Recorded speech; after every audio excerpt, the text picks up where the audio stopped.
Hello， 大家好，我是爱你的白痴毛。上一期我们讲完了波兰蠢驴，这一期呢，我们继续讲一家离波兰很近的国家——法国的游戏公司。这家公司出过非常多知名的3A 大作，比如《刺客信条》、《看门狗》、《波斯王子》、《全境封锁》、《细胞分裂》。没错，它就是以 bug 众多、日常缩水、土豆服务器这3大绝活闻名世界的游戏公司育碧 Ubisoft Entertainment。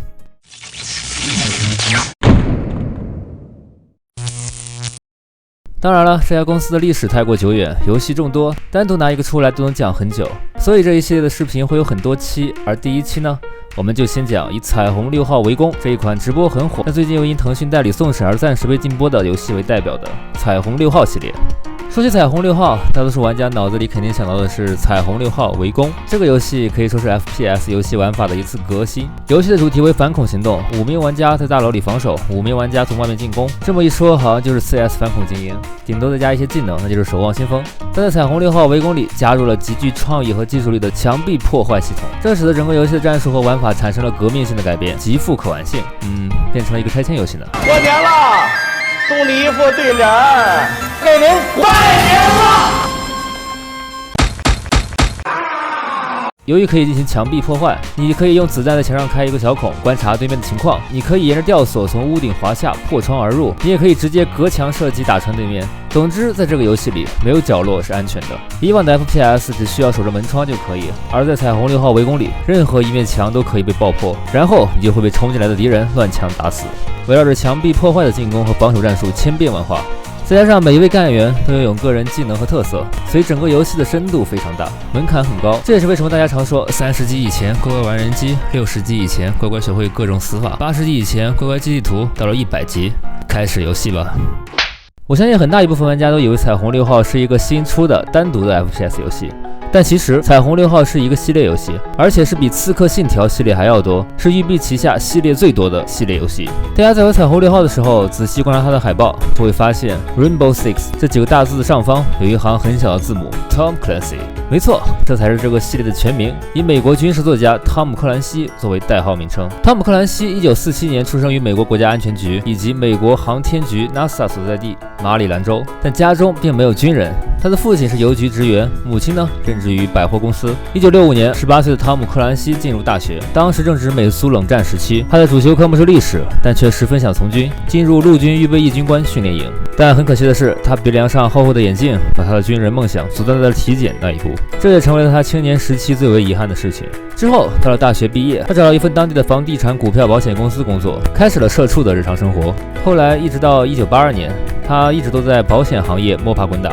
本来以为这一辈子可能就这样庸碌但又悠闲的度过了，但在他35岁的那一年，他难耐心中的军旅梦想，一时冲动拿起了他的笔，开始构思一篇只属于他的军事小说。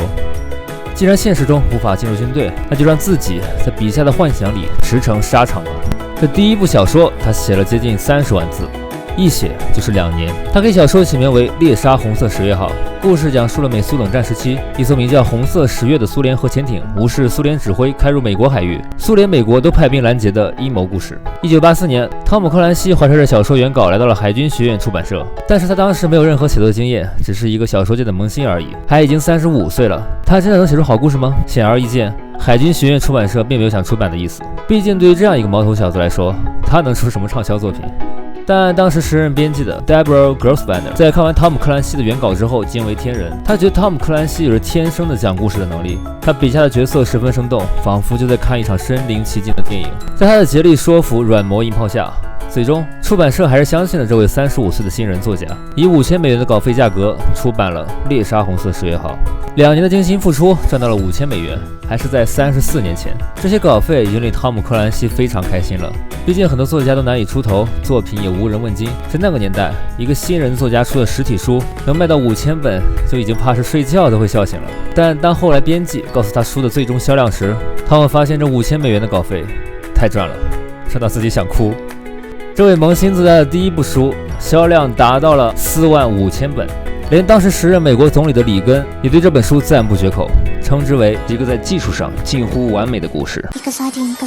这坐火箭一般的上升速度让汤姆·克兰西感受到了咸鱼翻身的快乐，幸福来得太过突然，仿佛活在梦里一般。猎杀红色十月号最终卖出了30万精装本、200万瓶装本，位列当时《纽约时报》畅销书排行榜第1名。值得一提的是，这本书的中文译者是什么剑我没上过的张召忠将军。我上过的剑加起来有70-80艘吧。在随后的10余年里，汤姆·克兰西陆续创作了《彩虹6号》《细胞分裂》《幽灵行动》等作品。这其中的作品很多都霸占了《时代》杂志的畅销书排行榜。汤姆·克兰西在美国小说界的地位如日中天，在1989年出版的《迫切的危机》缔造了上榜数十周之久的佳绩，并最终卖出了1625544本精装本，这使他成为了80年代畅销小说作家排行榜的第1名。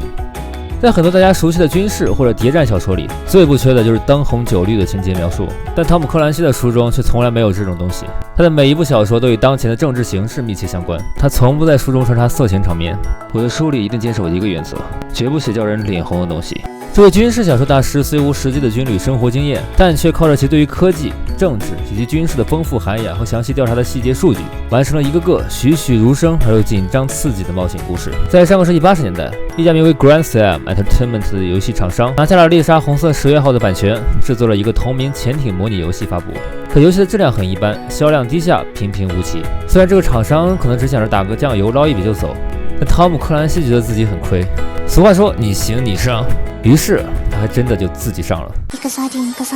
他找来了担任过英国皇家海军潜艇舰长的 Doug Littlejones， 成立了 Red Storm 红色风暴工作室，拉拢了一批技术人才，开始制作 FPS 游戏。在90年代 ，FPS 的潮流是毁灭公爵和雷神之锤那样的游戏，讲究的是突突突、割草无双的快感。但这种充斥着暴力美学和美式科幻的风格并不是老爷子的菜啊，他想做的是一个真真正正的军事冲突。你可以只用1枚子弹消灭敌人，敌人当然也可以只用1枚子弹消灭你。你需要通过和队友的紧密配合和谨慎的作战计划，才能顺利完成任务。在战斗的过程中，你还需要各种技术手段来达成自己想要的目标。1998年8月份，初代彩虹6号发售。故事改编自汤姆·克兰西的同名小说，其独树一帜战斗风格和硬核的游戏难度广受玩家好评。红色风暴工作室也就此打响了自己的名头。然而刚巧不巧，育碧当时刚好正在上市之后的扩张期，开始在全球收购和布局工作室。育碧一眼就看中了汤姆·克兰西彩虹6号，他觉得这家工作室有着当时最棒的动画系统，有先进的战术团队游戏理念，有丰富的多人游戏开发和运维经验。而当时育碧最擅长做的是主机上的动作冒险和赛车游戏， FPS 游戏一片空白。于是他们斥资收购了红色风暴工作室，希望他们帮助弥补射击游戏的短板。而同时呢，育碧也获得了汤姆·克兰西的品牌，帮助其成功在美国市场开疆拓土。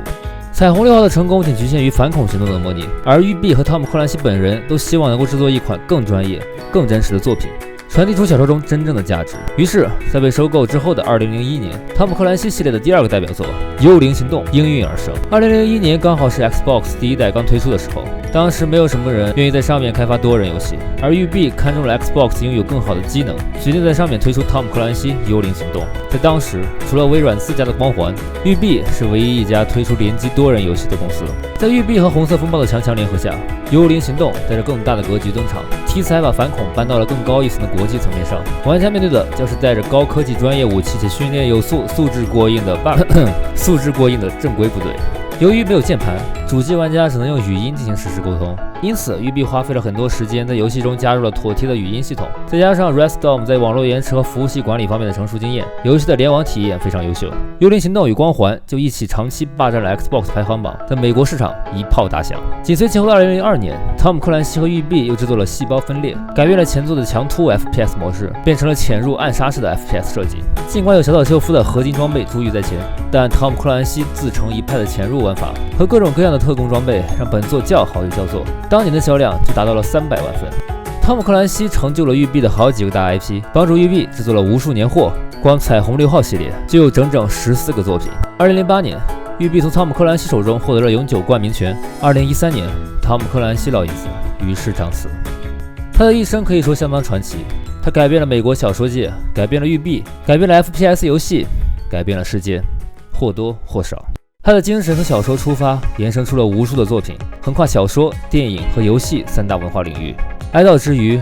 育碧也在思索如何让汤姆·克兰西这一系列发扬光大，而不单单只是作为年货的冠名而已。育碧后续推出了汤姆·克兰西《幽灵行动：荒野》、汤姆·克兰西《全境封锁》、汤姆·克兰西《彩虹6号：围攻》。老爷子已经无缘再见到了。但不可否认，这几款游戏虽然有着许多缺陷，但瑕不掩瑜，依然是十分具有创意和可玩性的 FPS 游戏。这么多年过去，回首看过来，虽然当初是收购的工作室，但汤姆·克兰西已然成为了育碧的一个文化象征，是育碧 FPS 作品的经典标志。有他出现的地方，就代表有着全心全意制作游戏的热情，就代表有着军事战争思想的探讨，就代表有着精妙而动人的军旅故事。好的，本期节目就到这里。喜欢的观众请不妨投个硬币，点个收藏，给个好评，转个推荐。当然，能点个特别关注是最好的了。新观众可以在关注时勾选特别关注，老观众也可以在设置界面点击设置。你们的关注就是我更新的动力。我是白蛇毛，一名整天摸鱼的独立游戏开发者。我们下期再见。